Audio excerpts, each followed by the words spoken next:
What's good, y'all? KeaToSuccess here, back with another video. Before I get into it, you already know what to do. Like the video, comment, subscribe.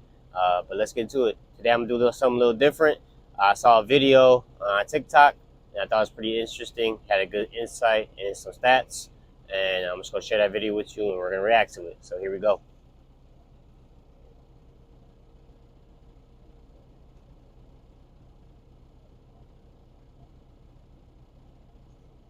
Trucking companies, listen up. I got some numbers for you, math, and I got a problem for you, and I got two solutions that I'm going to try to all give you within a 3-minute TikTok video. So give me your ear. First off, the FMCSA have 757,652 trucks registered on the road right now. Out of that 757,652 trucks on the road, we got 682,193 of those trucks are from carriers that only own 1 to 3 trucks. That means that 90% of the trucks on the road are carriers that are 1 to 3 trucks with a vast. All right, so y'all heard that. So the majority of trucks on the road are carriers that got 1 to 3 trucks. That's 90%. That's a crazy number if you think about it, because pretty much the false narrative is there's all these mega carriers and they're taking all the freight, yada this, yada that, which is partially true, but he's gonna go into a little other part here that kind of explains why they do get all the freight. So let's continue. Vast majority of that being just 1 truck. So that means that the problem with that is that most shippers won't deal with carriers that have less than 10 trucks. They're. Yep, see? So the issue now comes to what he just said. Most carriers are not going to deal with somebody that has less than 10 trucks. Yeah, there are some cases they'll do it, but majority of the time it's not going to happen. So pretty much everybody who has 1 to 3, under 10 trucks, like, you're missing out on money. Let's be honest. It's kind of you got to pay to play situation. You got to get the 10 trucks to be able to work with these specific customers, to be able to move their volume, their freight, at how they want it. And best believe you're going to get a good price. Best believe it. Because this is where you get off the load board, and now you got stuff that's almost dedicated to you. Now you're building a relationship. This is what I be talking about. You got to build relationships. But unfortunately, this relationship is expensive. And a lot of people can't do it, don't want to do it, don't want to get up to 10 trucks because it becomes more of a headache, becomes more overhead. And I understand that. But you can't complain if you know this is the reason why you're not getting the money that you think you deserve, whatever the case may be. You got to work hard. But I'm not going to get into it. I'm going to continue the video here, so let's go. There are some exceptions, but most shippers ain't trying to deal with you if you have less than 10 trucks. So that means that most shippers are not even dealing with 90% of the trucks that are actually on the road. So then the reason for that is because their capacity needs are just way too high. Shippers are pushing out, a small shipper can push out 10 to 60 loads per day. A medium-sized shipper can get anywhere from 60 to 150 loads per day. And a large shipper can have up to 500 loads per day. They're not trying to deal with each and every individual carrier. So that's why you got 2 options and 2 solutions to this problem. Either one, you become a freight broker. You contract with as many carriers as you can, and then you approach shippers and say, hey, I have a contract with 500 different carriers, and I have I have their trucks in the palm of my hand. So I come to you as a shipper and I realize that you have 100 loads per day. I have 500 trucks. We can meet your capacity needs. And then they can see that you have the contract with the carriers. You can get direct shipments like this, and then it actually wouldn't be no problem at all, and you getting directly to the shipper. Option number. All right, so option one, like you said, become a freight broker. Again, this is a pay-to-play situation. It costs money costs a little bit of money to start a brokerage, get all the certification, permits, and everything that you need. And then now you got to do the hustling, the cold calling, talking to all these carriers. He said get up to 500. I think it's probably easier said than done, 100%, but it's definitely doable.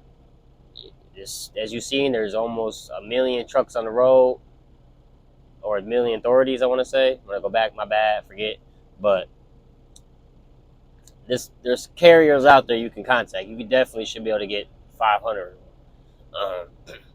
You just got to cold call, talk, use that mouthpiece, do what you need to do, and contact with those people. Because then now you got trucks. This is a way you got more than 10 trucks now. Because these carriers, you don't own the trucks. You're contracting with them using their trucks to move the freight. So now you're getting a percentage, obviously, as a freight broker that you're taking off the top, and you're offering, the carriers whatever percentage that may be.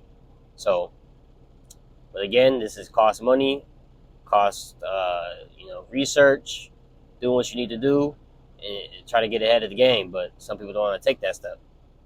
So, but we're going on number two. Carriers will have to create some sort of united front. It would have to be some sort of organization where y'all are moving as one. Y'all go to the shippers and say, hey, this is the United Carriers of America, and we're coming to you because we know that you have 100 to 500 loads per day. And in our organization, we have 500, 1,000 trucks or however much. Then they'll probably give you their loads, or most likely will. But those are the only solutions that you're going to have to actually getting loads more direct and being able to really cut out the middleman. Is you have to become the middleman. That's basically simple, and I done went over my 3 minutes. So, all right, so that's it for the video. But like I said, number two is become a carrier. Having everybody come together, not having all these 1 to 3 trucking companies, boom, boom, boom, all trying to do their separate thing. In trucking, you gotta come together. That's how you gonna make money. You can't do it on your own. That's what I be talking about. It's something that you gotta do. So get your friends together, whatever the case may be. Everybody who got your CDL, talk to people, or owner operators, whatever the case may be. Talk, figure it out. I know there's some companies out there that actually like that. I think it's called Owner Operators Co-op. They have something similar like that. Basically, they're one organization. You pay to get in there. It costs money. It's like $4,000 and above. I want to say. I did talk to the guy, but you pretty much operate as if it's your own authority. At the end of the day, you do what you want, pick the loads as you want. They have some tools for you to use and stuff like that. But you don't have no restrictions with them. You do what you want, and this will be the case where you got all these guys that are in this company. You're like, you bring it to them like, hey, I got this carrier packet or shipper. They need X amount of trucks, drivers, whatever the case may be, and we got it. We can do it, and we all can get paid from this, and it can be lucrative for everybody. So that's just one company that does something like that. This is where, if you're someone that has 1 to 3 trucks yourself, and you want to grow, but you don't want the overhead and the liabilities, and maybe start thinking about leasing on owner operators. That may be the key. Actually, that's what a lot of people do. company I'm with right now, that's their whole operation is, leased on owner operators that do, OTR. Then they have company guys that do local, regional. Um, that's how they run their business. That's how they got all these connections. Because they literally delivering the mom and pop, the big places, where the case may be. If they got it, they done it. So that kind of says it all right there. But yeah, definitely something. If you're a truck owner right now, you got your authority, you got 3 trucks, or if you got 1 truck, start. If you feel like you could take on the risk, you got money set aside, saved up, stuff like that. Start taking on owner operators. Now, this is where you got to do your due diligence. You just don't take on anybody. You got to protect that CSA score. You already know. You don't want that motherfucker getting too high. So, do your background checks. Make sure the MVR is clean. Be as strict as you want, because this is your company, this is your name, and it's going to affect you in whatever truck you have. So you want to take on guys that are reliable, guys that have good equipment or take care of their equipment.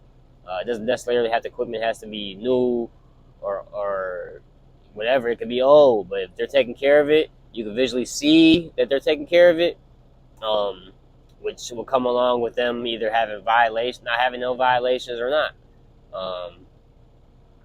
Or you can see the equipment yourself. You can check it out yourself if you want. That can be a requirement, especially if they're in the area.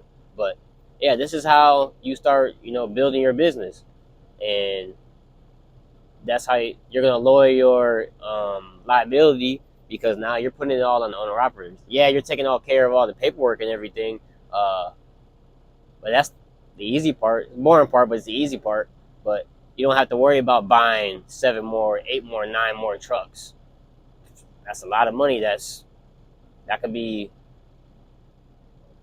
almost $900,000, $1 million, over $1 million. Instead of just bring on guys that got their own equipment already, you could do that quick, with ease, and make your money off of it. It is what it is. All right, so right here my microphone died, so I lost audio, and I talked for about 4 minutes for basically no reason. So I apologize. So yeah, basically what I was saying is, having owner operators lease onto you, that's gonna expand your fleet faster than trying to actually purchase these assets. You want to get the owner operators to do that for you. So now you get people to lease on. Now you have access to those contracts, those shippers that you normally wouldn't have access to typically. That's going to be much faster. You could do that in less than a year, less than 3-6 months, versus you trying to acquire 10 pieces of equipment, $100,000 equipment, in 6 months. Unless you got money, unless you got money to spend like that, then I guess so be it. But still, I wouldn't be a wise or smart idea, because that's just over leveraging yourself. Excuse me, and you're putting so much money into it. With that being said, yeah, having trucks lease on, that would probably be the way to go. Yes, it's going to cost you money, but again, like I said, you got to pay to play, and it comes with the territory. Can't think of what else I said it there in the video that I talked for another, like I said, 4 minutes. But yeah, those are the 2 options. Is either become a freight broker and build that way, or number 2 is, get together with owner operators and make it to where y'all got a fleet of more than 10, and y'all have a goal, and get with these shippers that don't work with anybody unless they have over 10. So I appreciate y'all checking me out. Again, sorry for the audio issue, but I hope y'all enjoyed the video, and I'll talk to y'all later. KeaToSuccess out. Deuces. And please, please, please, I appreciate it. Like the video, comment, let me know if you guys have any other ideas, what you could do. I did forget to say that. Yeah, so please leave the comments, share. Maybe this will help anybody. that's trying to decide or is on the fence of doing what I was saying, and just give more insight. So let me know what you guys think. And again, KeaToSuccess out. Deuces.